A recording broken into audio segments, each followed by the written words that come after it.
Identifying these challenges is a first step towards a meaningful change. Mr. Faruk, please go ahead. Yes, assalamu alaikum. Good evening as well to folks. Thank you for that, your presentation, and Brother Tariq and Sister Saima, excuse me. And I'm just going to share a screen for us while we get started here. I think it's a very wonderful topic for us to discuss today. And I kind of wanted to start, I know there's a fair amount of people in the room, like almost 100 folks. So it might be a little bit difficult to make it interactive, but I mean, in my limited time, I would like to make it as interactive as possible. So if folks want to, raise their hand, or if they have a question in the middle, very welcome, very welcome. But okay, so today, we are talking a little bit of psychospiritual aid, and I know my colleagues, they gave us a very good start. So I think I'll start as well with maybe a poll.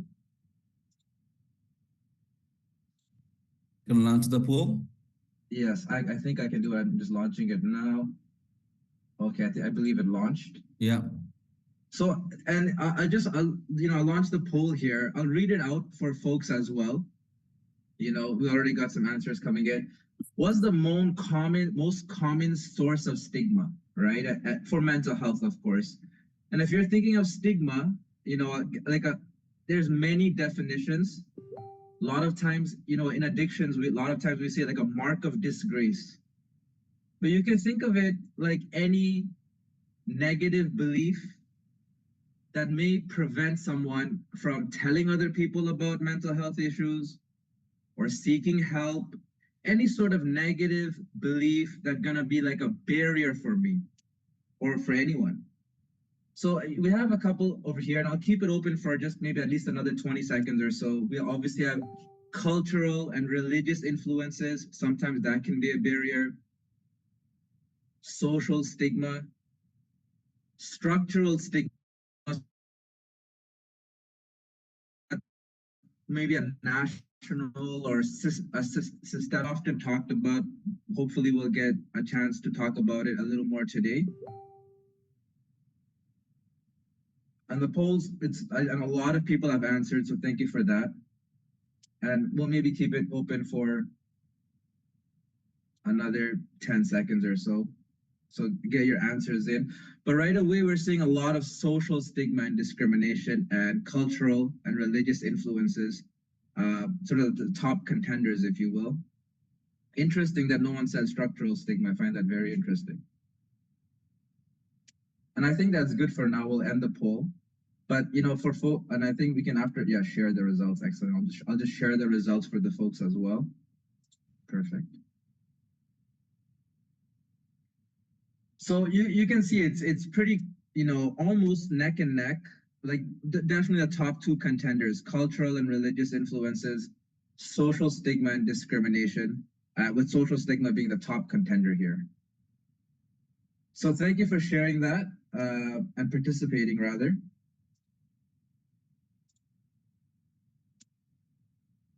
And I think that's a good icebreaker for what we want to talk about today.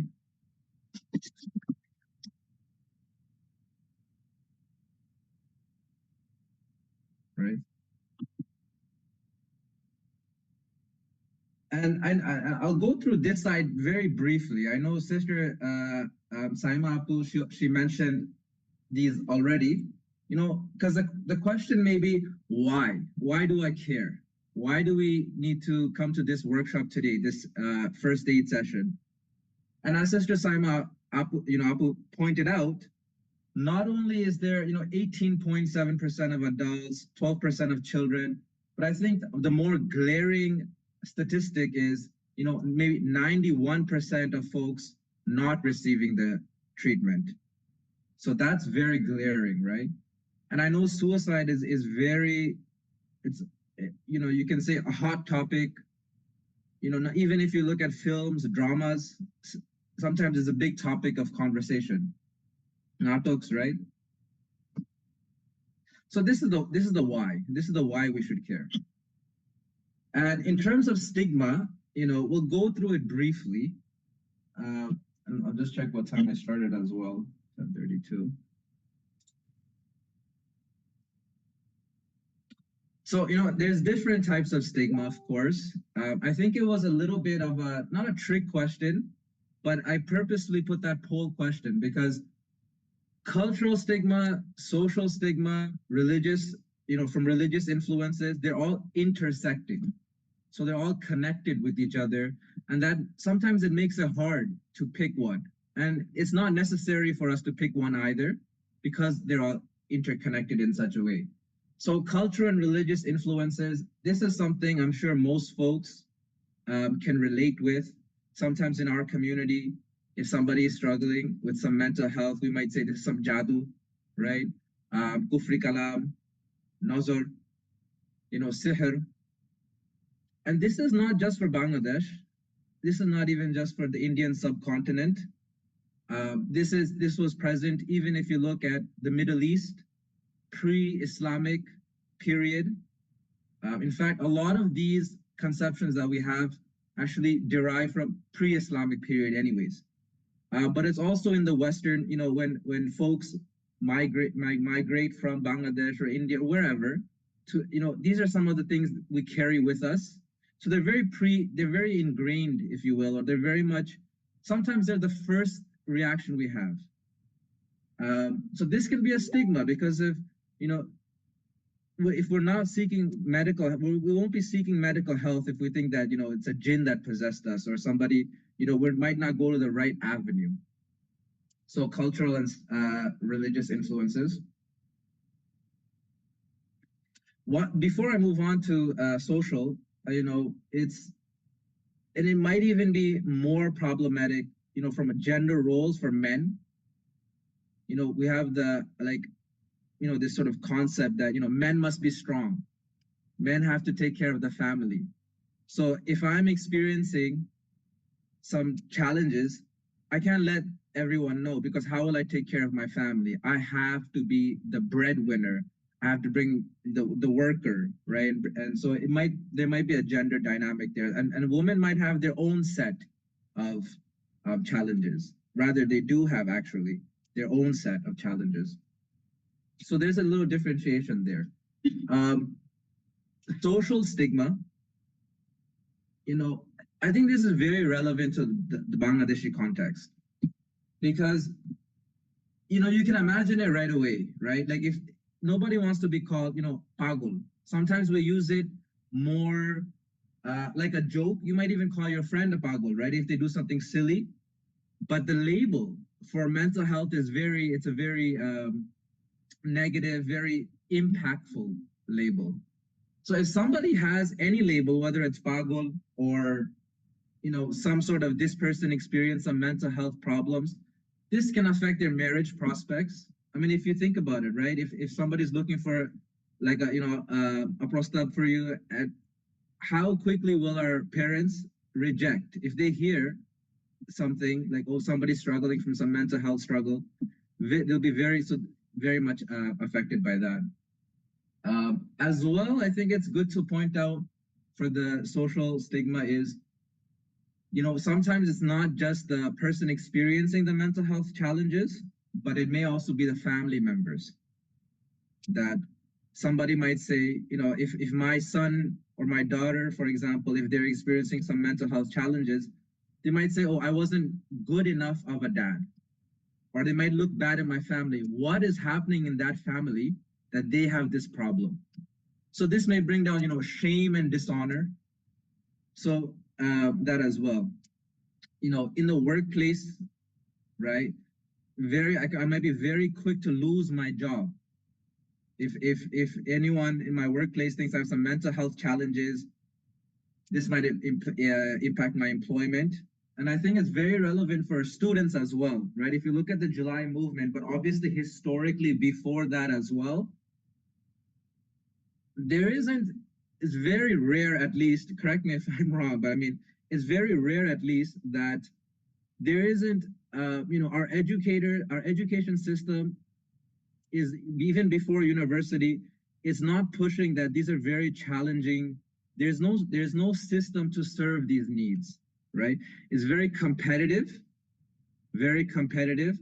And when you're studying day and night and you're in this competition, nobody stops and says, hey, by the way, if you're not getting enough sleep, if you're having some challenges, go here.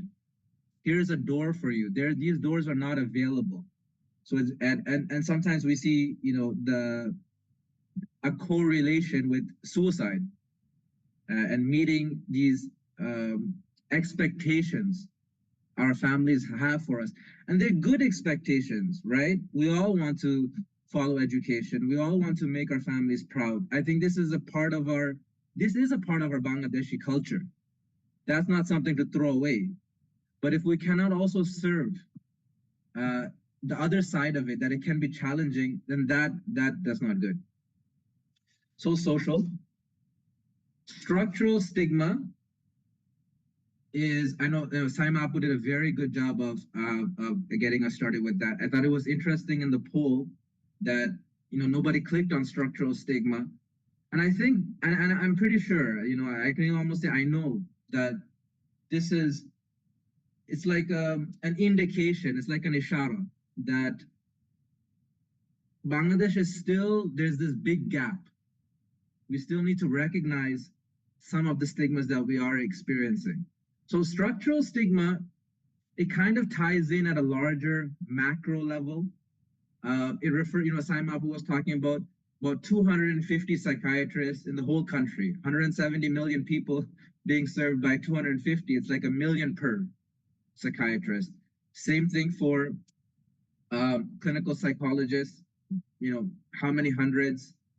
Same thing for, I was reading another article from the University of Chicago. They did a partnership with occupational therapists. I think the number was something around 400 to 500. So very limited structurally. So this is something that challenges us why we are not able to serve or meet this need. When this stigma, whether it's we're experiencing in our families or we're experiencing from a larger level, I can't get the service that I need because of a lack of service, sometimes it becomes internalized, right? Internalized is, is when I start to believe that I am the problem, right? It's one thing to say I have a problem. Maybe I do have a problem. Maybe I have depression. Maybe I have anxiety. Maybe I have, maybe something even more, maybe I have even schizophrenia. That's a problem. That's not, I don't want that. That's a problem. I have a problem. But that does not mean that I am the problem. So when I start to believe that I am the problem, that's the self-stigma. So that can make things a lot worse. Shame, guilt. When I believe I am the problem, I'm not going to seek help, right? Why would I seek help when I am the problem? So some very destructive narratives. So when we consider all of this stigma, what's the impact of it? It's going to delay me from seeking help. Isolation, even my family may cut me off. A lot of stories, I can almost guarantee that everyone, or at least 9 out of 10 people in this room, have heard one story of one person who did have some experience, and maybe their friends cut them off. Maybe their families cut them off. And if you haven't, everyone's in their own lives have heard some experience like that. And you've probably seen it a dozen times in media. And suicide risk as well. So, how do we, if we move into the next part, how do we reduce that? How do we challenge this sort of stigma? There's many things we can do. Obviously, one of them is, first aid or workshops or sessions such as this, right? Alhamdulillah, that's very good. This is one of the ways to reduce stigma in itself. And there's many other ways, obviously, but today we're only going to focus, but even before we go to our focus, legal protections is very important as well, right? Especially considering, legal protection from violence and legal protection thereafter from sharing my narrative of the violence that I experienced. But today we'll really focus on the psycho-spiritual approaches, which Brother Tariq was talking about, Tariq Bhai, and it's very much connected also to spiritual leader involvement. So you might ask, why do I want a psycho-spiritual approach? Why is it important? This is very mainstream, and I'm coming close to the end of my presentation. This is the only, if I were to leave you with any message, this is the message, and this is our first session. It's our introduction session. Thank you very much as well for Aachol. I think this is a very pioneering movement and work that they're doing. And I know from their work, this is the first session. So for the first session, if I wanted to leave with any message, it is that this is very mainstream, right? Why do I want maybe a psycho-spiritual approach? There's plenty of research that lets us know that, this religiosity, there is a connection it has with lowering my psychological distress. How much psychological distress do I have? One of the ways for me, if you will, to heal it, make it less, religiosity. It can help. It can help with promoting positive psychological outcomes as well. I think there is a caveat here that this is for folks really that identify with religiosity, right? That doesn't mean that this is not about pushing religion or pushing spirituality on people. A lot of this is about for folks that identify with that. And in Bangladesh, a lot of folks do. A lot of folks do. It's very ingrained in us. Prior research has shown in the psychotherapy to bring in some Islamic prayer. That doesn't mean just, namaz. It can be du'as, whatever it is, meditation within, bringing in Islamic principles, it can help psychotherapy outcomes. And lastly, we talked a little bit today about CBT. Once again, integrating Islamic principles in CBT, cognitive behavioral therapy, the most popular therapy in the world. I'm not saying it in a way that I'm promoting it, but it is the most popular in the world. There's reasons for that, but it's been shown that incorporating that with some Islamic principles for folks that identify with that want that, it helps the outcomes. So that I might pause there. I might pause there. So, but how can we do that though? Very briefly, for Bangladesh, it doesn't have to be just Islamic or Muslim. Bangladesh is, I don't know the percentage, but 97, 98% Muslim. So that in terms of, contextual relevance, Islam might be a factor. But, what it really means is a collaboration between spiritual leaders, imams, with mental health therapists, collaboration in that regard.